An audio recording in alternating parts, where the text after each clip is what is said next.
The year is 1985. The Cold War casts a long shadow across the globe. The United States and the Soviet Union are locked in a tense standoff, each side armed with enough nuclear weapons to destroy the world many times over.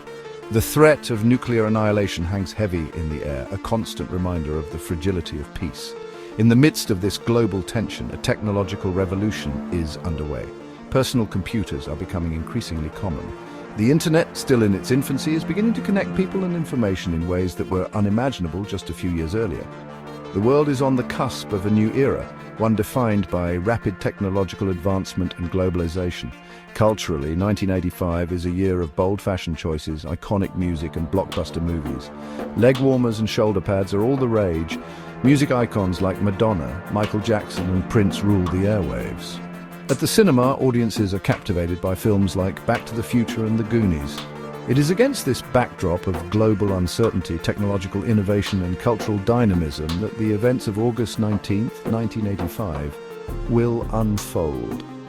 This day, like so many others, will be marked by a mix of triumph and tragedy, of progress and setback. It is a day that will leave an indelible mark on the world, shaping the course of history in ways both big and small.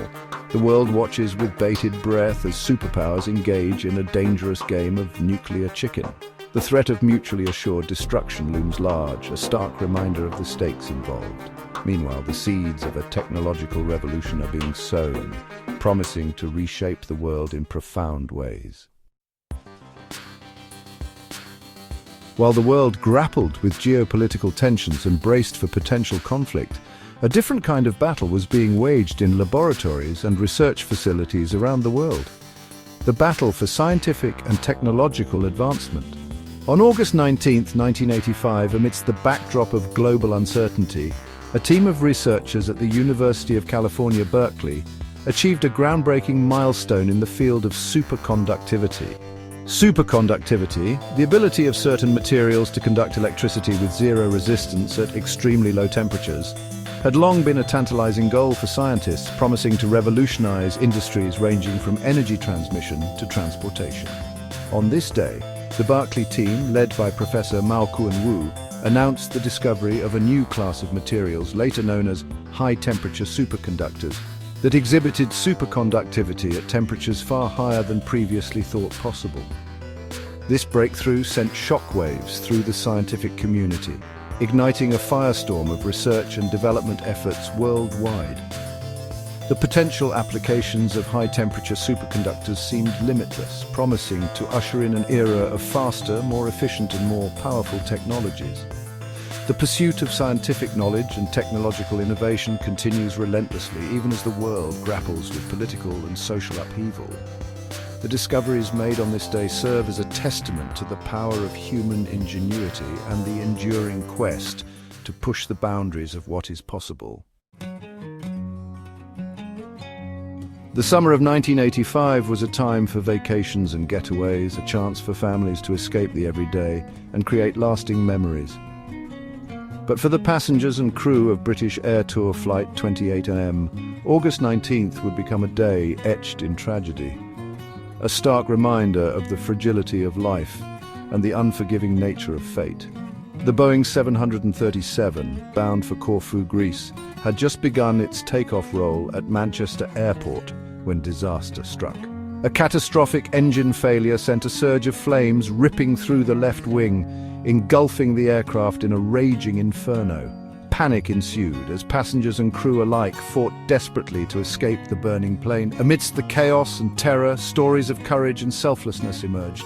Passengers risked their own lives to help others, forming human chains to assist those struggling to reach the emergency exits. Flight attendants worked tirelessly to guide passengers to safety, their own fears overshadowed by their unwavering commitment to duty. The tragedy of Flight 28M sent shockwaves throughout the aviation industry, prompting a thorough investigation and leading to significant safety improvements, including changes to aircraft design, evacuation procedures, and fire suppression systems. The lessons learned from this disaster would help make air travel safer for generations to come.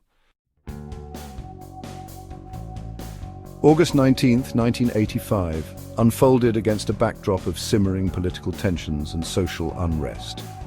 In South Africa, the brutal apartheid regime continued to enforce its system of racial segregation and discrimination, sparking international condemnation and igniting a fierce resistance movement within the country. On this day, as the world watched, a young black activist named Solomon Malangu was hanged in Pretoria Central Prison, becoming a martyr for the anti-apartheid cause. His execution sparked outrage and protests, further fueling the movement for equality and justice in South Africa.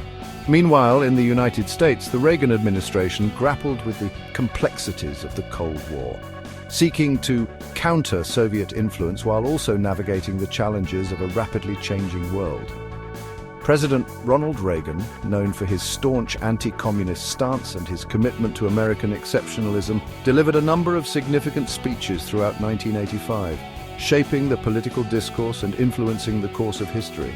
From the streets of Soweto to the halls of power in Washington, the world was awash in calls for change. The events of August 19, 1985 served as a stark reminder of the injustices and inequalities that plagued humanity, fueling movements for social justice and political reform.